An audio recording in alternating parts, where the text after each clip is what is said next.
ตำรวจไทยได้จับกลุ่มผู้ต้องหาที่หนีกบดานอยู่สปป.ลาวพร้อมเปลี่ยนชื่อบริษัทใหม่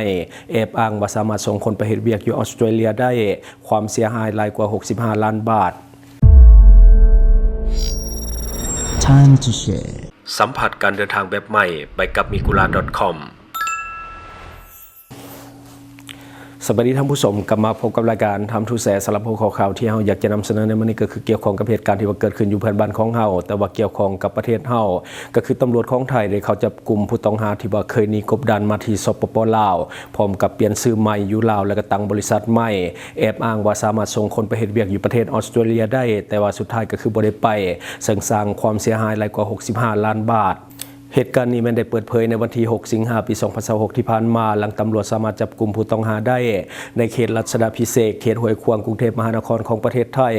ตามหมายจับของศาลอาญาในข้อหาเรื่องของการร่วมกันประกอบธุรกิจจัดหางานที่ว่าไปเฮ็ดเวียกอยู่ต่างประเทศโดยบ่ได้รับอนุญาตและมีการหลอกลวงว่าสามารถจัดหางานหรือว่าส่งไปฝึกงานต่างประเทศได้เพื่อเก็บเงินจากผู้เสียหาย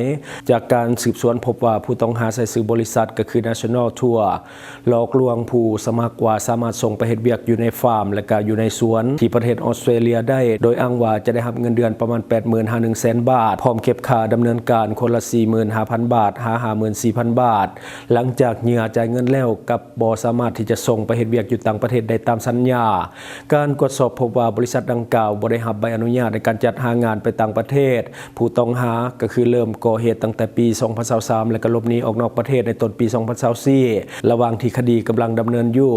ตำรวจยังพบอีกว่าผู้ต้องหามีพฤติกรรมที่ก่อเหตุในลักษณะเดียวกันในหลายพื้นที่และมีหมายจับรวมกันทั้งหมด7 หมายหลังจากหลบหนีไปอยู่สปป.ลาวยังได้ปลอมแปลงเอกสารระบุตัวตนใช้ชื่อว่า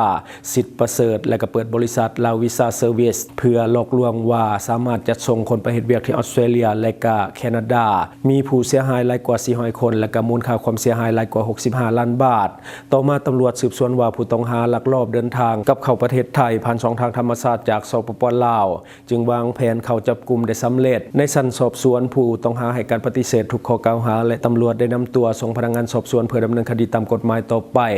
อันนี้ก็คือในของข่าวนอกก็คือเรื่องของมิจฉาชีพแบบนี้ก็คือสมควรลงโทษให้มันหนักๆแน่นอนก็คือคาดว่าน่าจะมีคนลาวตกเป็นเหยื่อนำเพราะว่ามาลาวก็เปิดบริษัทนอกแล้วก็มันเป็นการซ้ำเติมกันเพราะว่าคนที่อยากไปขายแรงงานส่วนใหญ่ก็อาจจะเป็นคนจนและคนที่บ่มีเวียกเฮ็ดเป็นหลักเป็นแหล่งอยู่ในลาวแล้วก็อยู่ในไทยเนาะก็คือ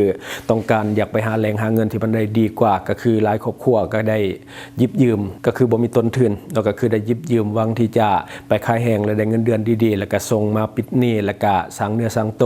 แต่ว่าสุดท้ายมาถูกหลอกแล้วก็ถูกซ้ำเติมถูกปานใดก็แห้งถูกไปกว่าเก่าเนาะเพราะว่าคือว่าละคนที่จะไปเฮ็ดเวียกต่างประเทศส่วนใหญ่ก็แม่นคนบ่มีเงินหรือว่าคนทุกข์คนยากนี่แหละจึงอยากไปเฮ็ดเวียกอยู่ต่างประเทศเนาะแต่สุดท้ายมาถูกหลอกแบบนี้จับได้แล้วก็สมควรที่จะลงโทษให้มันหนักๆแน่เนาะบ่ได้มาต่ออีกข่าวนึงก็คือทางการของสปป.ลาวได้มอบผู้ต้องหาสแกมเมอร์และก็แอดมินเว็บพนันออนไลน์ที่ถูกจับอยู่คาสิโน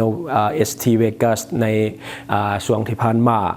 ในวันที่6สิงหาคม2026ที่ครัวมิตรภาพลาวไทยแห่งที่1นครหลวงเวียงจันทน์หนองคายกรมใหญ่สันติบาลกระทรวงป้องกันความสงบแห่งสปป.ลาวได้มอบตัวผู้ต้องหาสัญชาติไทยจำนวน32คนในนั้นเป็นเพศหญิงมา18คน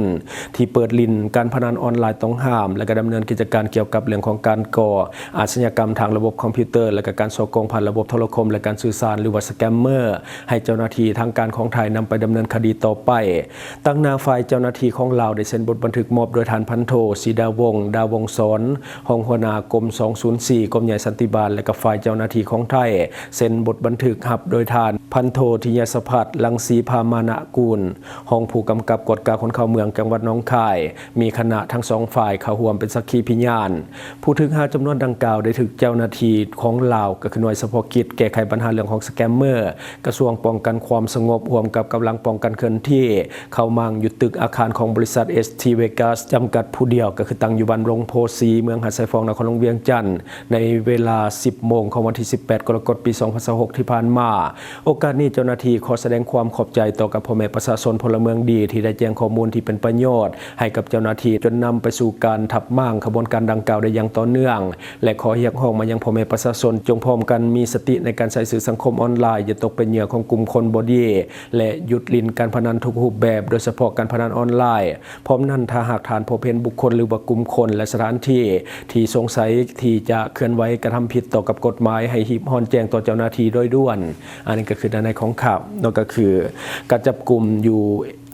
ST Vegas นอกก็คือคาสิโนที่อยู่นี่แหละอยู่ด้านนะเนาะหลายคนอาจจะได้เห็นเลยตอนนั้นเขาจับก็ถือว่าเป็นครั้งใหญ่ได้ตั้งหลายร้อยคนในนั้นก็มีคนไทย32คนนอกก็คือมีการส่งกลับในมื้อนี้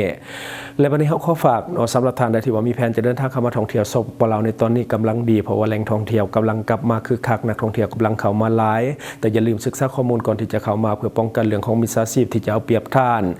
สามารถเข้าไปหาข้อมูลทุกอย่างได้ที่เว็บไซต์ mikula.com ซึ่งว่าเป็นเว็บไซต์สนองข้อมูลการท่องเที่ยวลาวแบบฟรีข้อมูลที่ท่านจะได้จะมีข้อมูลสถานที่ท่องเที่ยวใหม่ๆในลาวข้อมูลอาหารต่างๆข้อมูลสถานที่บ้านพักโรงแรมข้อมูลการเช่ารถหรือว่ารถพาเที่ยวข้อมูลพนักงานนำเที่ยวหรือว่าบริษัทท่องเที่ยวสำหรับการลงทะเบียนจะมีอยู่3รูปแบบลงทะเบียนโดยเบอร์โทรศัพท์ลงทะเบียนโดยอีเมลลงทะเบียนโดย Facebook ท่านที่ยังสมัครบ่เป็นกดเข้าลิงก์ในคอมเมนต์ของเราได้เลย